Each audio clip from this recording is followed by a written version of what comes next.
Hello students, welcome back to my channel. जैसे कि आप बोर्ड पर देख पा रहे हैं, आज है इंग्लिश स्पीकिंग बेसिक डे 3। दोस्तों, आज मैं आपको सिखाने वाला हूं कि हम अच्छी इंग्लिश बोलने के लिए हम अपनी वोकैबुलरी को कैसे बहुत ज़्यादा मजबूत कर सकते हैं। बहुत सारी छोटी छोटी लेकिन मोटी बातें मैं आपको सिखाने वाला हूँ। ऐसी चीज़ें आपको सिखाने वाला हूँ बिल्कुल शुरुआती ज़मीनी स्तर से। अगर आप उनको फॉलो करते हैं तो आपकी जो वोकैबुलरी है वो बहुत ही अच्छे तरीके से स्ट्रॉन्ग होती चली जाएगी। तो आज की वीडियो में आज का हमारा टॉपिक रहेगा हाउ टू अच्छी अपनी जो वोकैबुलरी है उसे हम बहुत ज़्यादा मजबूत कैसे करें। तो वोकैबुलरी कुछ टिप्स है वो मैं आपको देने वाला हूँ। आपको करना क्या है, आपको जो फ्रूट्स नेम होते हैं, अगर मैं उसकी बात करूँ तो पहले क्या होता था, पहले सिखाया जाता था बुक्स के अंदर, एक होता था मैंगो, यानी लिखा होता था आम। तो आम को क्या बोलते हैं, आम को बोलते हैं मैंगो। पहले इस तरीके का मेथड फॉलो होता था, लेकिन आज के समय में ट्रेंड काफ़ी चेंज हो गया है। आज की छोटे छोटे बच्चों की बुक्स अगर आप उठाकर देखेंगे फ्रूट्स नेम की, तो वहाँ पर आपको आम नहीं लिखा हुआ मिलेगा। ये जो मेथड है, ये मेथड पुराना हो चुका है। अभी जिस तरीके से टीचिंग की जाती है, जिस तरीके से सिखाया जाता है, उस तरीके से बच्चों को सिखाया जाता है। एक पिक्चर बनी होती है इस तरह की पिक्चर बनी होती है। बच्चा इस पिक्चर को देखता है और बोलता है दिस इज़ ए मैंगो।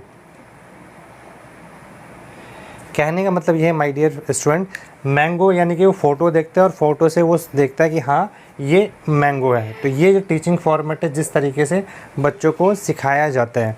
तो मैं आपको ये चाहता हूँ कि सबसे पहला जो टिप्स है, आप अपनी वोकैबुलरी को मजबूत करने के लिए बच्चों की जो फ्रूट्स की और वेजिटेबल्स की जो बुक होती है, पहली जो टिप है आपको बताना चाहूँगा माय डियर फ्रेंड। आप क्या कर सकते हैं, बच्चों की जो छोटी छोटी बुक्स होती हैं फ्रूट्स की, फ्रूट्स नेम्स और वेजिटेबल्स की,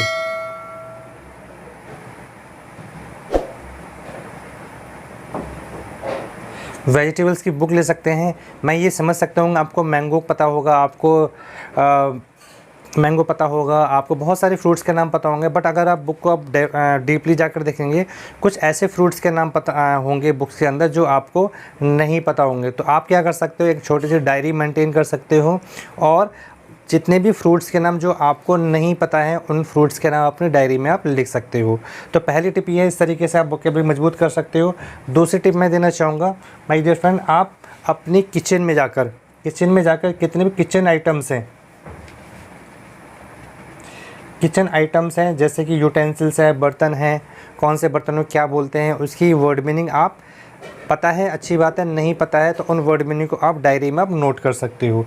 तीसरा, स्पाइसेस, काफ़ी सारे जो मसाले आते हैं आज के समय में, उनकी आप इंग्लिश पता कर सकते हो, कौन से मसाले को इंग्लिश में क्या बोलते हैं। इसी तरीके से क्लोथ्स के बारे में आप देख सकते हो भी कौन से क्लोथ्स को, कौन सी ड्रेस को इंग्लिश में क्या कहा जाता है।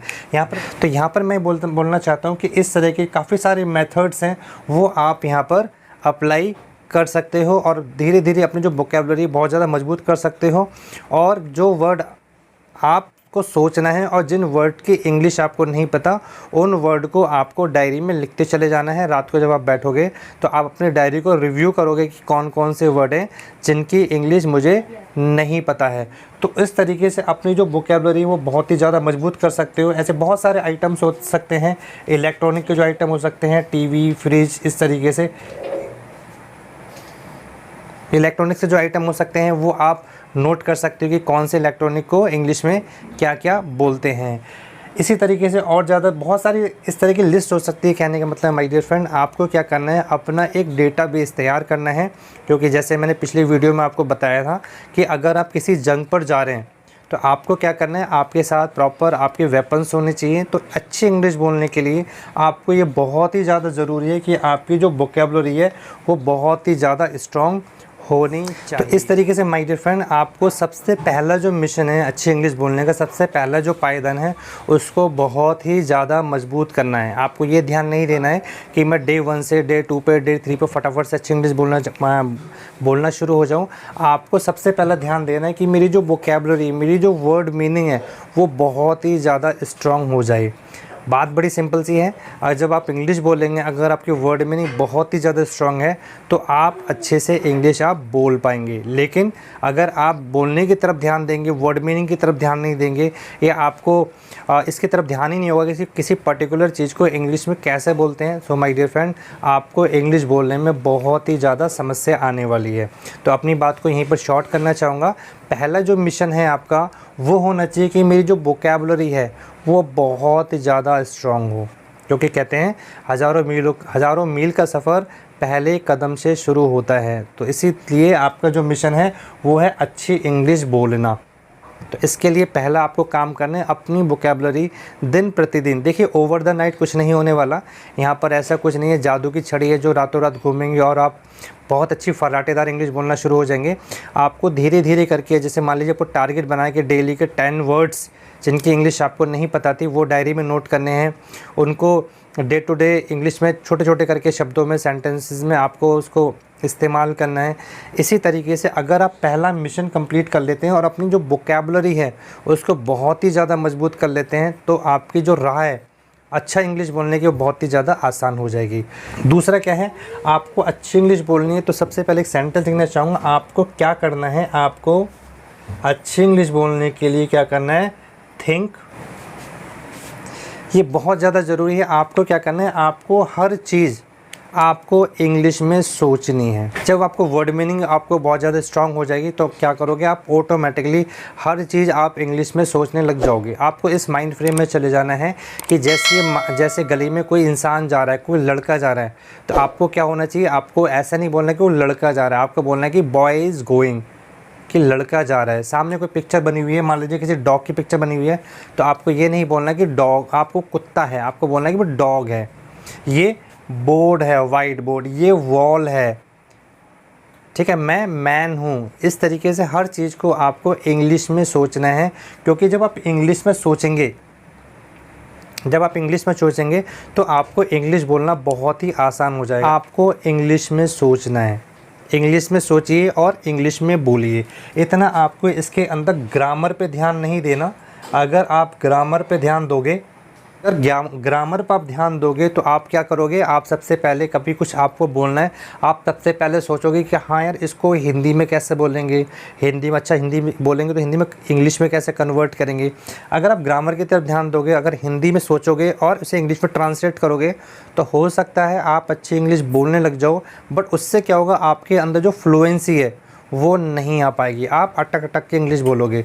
तो मैं तो रिकमेंड करूँगा, क्योंकि इंग्लिश स्पीकिंग सीखना है तो ग्रामर को टाटा बाय बाय बोलना है, आपको सिर्फ और सिर्फ अच्छी इंग्लिश बोलने पर ध्यान देना है, राइट। अब मैं आपको आगे लेकर चलना चाहूँगा। आगे मैं बात करना चाहूँगा प्रोनाउन की बात करना चाहूँगा। जैसे कि मैं हूँ तो मैं क्या बोलूँगा, मैं बोलूँगा आई। इंग्लिश में सोचना कैसा है वो मैं आपको बताने वाला हूँ। मैं कौन हूँ, मैं नहीं हूँ, मैं आई हूँ।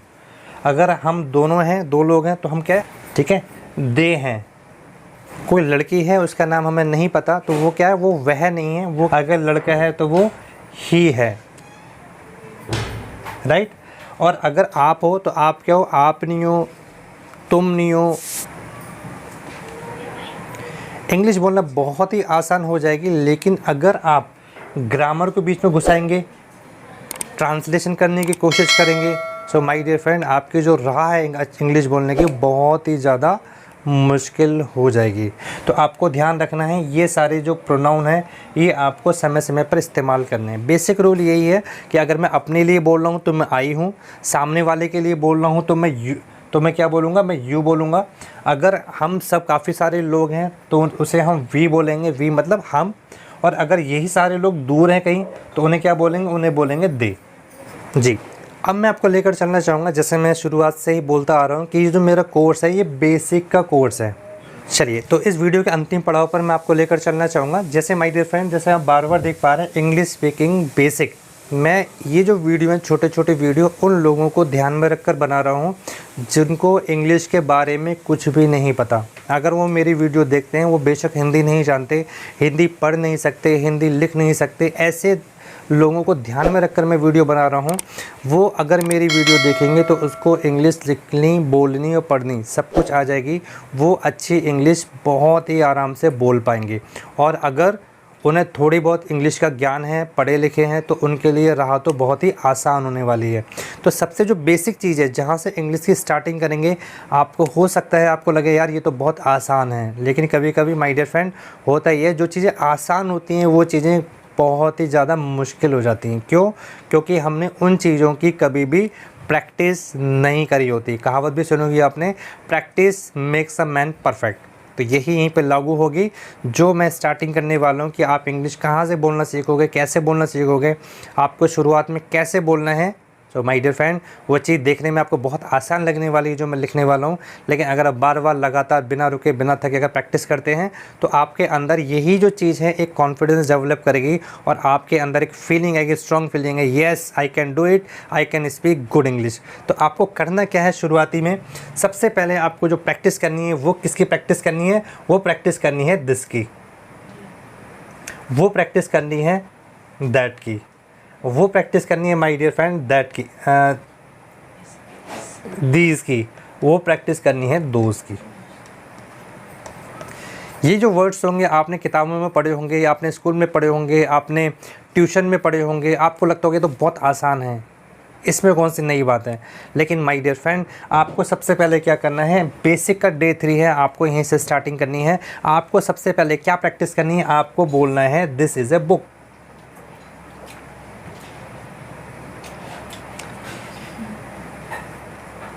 Right, this is a book. आपको बोलना है this is a marker. Right, आपको बोलना है this is a white board. Right, इसी तरीके से आपको क्या करना है, दैट का यूज़ करना है। बात बड़ी सिंपल सी है, मैं आपको बताता हूँ। सबसे पहले दिस का यूज़ कहाँ करना है, आपने ग्रामर के तरीके से पढ़ा होगा, आपने ट्रांसलेशन के तरीके से पढ़ा होगा, लेकिन यहाँ पर दिस दैट दीज दोज वो आपको पढ़ाने वाला हूँ स्पीकिंग, इंग्लिश स्पीकिंग के नज़रिए से। तो आपको सिर्फ ध्यान क्या रखना है, दिस का यूज़ कहाँ करना है, दैट का यूज़ कहाँ करना है, दीज का यूज़ कहाँ करना है, दोज का यूज़ कहाँ करना है। आपको सिर्फ और सिर्फ ये ध्यान रखना है, अगर कोई चीज़ पास में है, अगर हमें दिख रही है, तो हमें क्या इस्तेमाल करना है, हमें इस्तेमाल करना है दिस का। ठीक है, पास वाली चीज़ों को हम दिस का इस्तेमाल करेंगे। अगर कोई चीज़ है, अगर वो दूर है, तो उसे इस्तेमाल करेंगे हम दैट का। राइट, जैसे कोई बुक है वो पास में है तो उसे बोलेंगे दिस इज़ ए बुक। अगर वही बुक मान लीजिए कहीं दूर रखी हुई है, किसी के हाथ में है या कहीं अलमीरा में रखी हुई है, तो हम क्या बोलेंगे, that is a book. Simple, ज़्यादा कॉम्प्लिकेटेड नहीं करना है स्पीकिंग को। अगर कोई चीज़ है, सिंगल है, सिंगुलर पर्सन है, एक है आपके पास में, दिस इज़ ए बुक, और अगर वो दूर है तो कौन सी है, that is a book. Right, अगर ये इस्तेमाल करेंगे अगर एक से ज़्यादा है, ठीक है, एक से ज़्यादा है और आपके सामने पास में है, तो उससे बोलेंगे these are books, these are almirahs. Right, these are boys, these are girls. दोस्त का यूज़ क्या करना है माय डियर फ्रेंड, दोस्त का यूज़ वहाँ करना है वो एक से ज़्यादा हैं लेकिन दूर हैं, आपके पास नहीं है, तो आपको क्या बोलना है, those are boys, those are girls. Right, those are books, those are almirahs. In short कहना मैं ये चाह रहा हूँ माय डियर फ्रेंड, ये शब्द बेशक आसान है, कोई इसमें रॉकेट साइंस नहीं है, लेकिन हमें प्रैक्टिस करनी है। डे 3 आपको मैं यही बताने वाला हूँ, आप छोटी छोटी प्रैक्टिस करो। आप अपने मम्मी के साथ में, पापा के साथ में, अगर आपको इंग्लिश बोलने की अगर आपने जिम्मेदारी उठाई है, इंग्लिश आप वाकई में बोलना चाहते हो, तो आप डे 1 से स्टार्ट करो। आप अपनी मॉम को बोलो, mom this is a white board, this is a marker, this is a अलमीरा, this is a book. Right, this is a white colour. Right, that is a boy, that is a pillow, that is a quilt, that is a TV, these are books। इस तरीके से आपको practice करनी है। जैसे मैं हमेशा बोलता हूँ, practice makes a man perfect. आपको प्रैक्टिस करनी है डे 3 में, इसे पूरी तरीके से आपको घोट के पी जाना है और आपको हमेशा दिस दैट का यूज़ करना है। तो आज की वीडियो में इतना ही माय डियर फ्रेंड। आज की वीडियो में मैंने आपको बताया वोकैबुलरी मजबूत करनी है, आपको जिम्मेदारी लेनी है कि आपको 10 वर्ड 20 वर्ड जितना आप लिख सकते हो वो आप लिखते जाओ। डायरी मेंटेन करो, वोकैबुलरी मजबूत होगी, आपकी वर्ड मीनिंग मजबूत होगी, आप अच्छे से इंग्लिश बोल पाओगे, फ्लुएंसी बनेगी। दूसरा मैंने आपको बताया कि आपको दिस दैट दीज दोज इनका बहुत ज़्यादा इस्तेमाल करना है, प्रैक्टिस करनी है। मैं आने वाले समय में और ज़्यादा वीडियो बनाने वाला हूँ, लेकिन आपको क्या करना है, वीडियो एकदम से नहीं देखने। एक वीडियो आप देखो, जैसे आपने आज ही वीडियो देखा है दिस दैट दोज के बारे में, आपने सीखा कि इसकी हमें प्रैक्टिस करनी है। कम से कम 3 से 4 दिन आप कुछ मत करो, दिस दैट दीज दोज इनका इस्तेमाल करो। जब आप कंफर्टेबल हो जाओगे कि हाँ हम दिस दैट दोज दीज का इस्तेमाल कर रहे हैं, उसके बाद आप आने वाली जो डे 4 की जो वीडियो है वो बहुत ही जल्दी मैं आपको बनाने वाला हूँ, आपके समक्ष लेकर प्रस्तुत होऊंगा और मैं बताऊंगा कि आगे डे 4 में मैं आपको इंग्लिश स्पीकिंग के आगे और क्या सिखाऊंगा। तो आप सभी ने मेरा वीडियो यहाँ तक देखा, धैर्य बनाए रखा, इसके लिए आपका बहुत बहुत धन्यवाद। और आज की वीडियो में इतना ही, मिलता हूँ आपको अपनी नेक्स्ट वीडियो में। Thank you very much.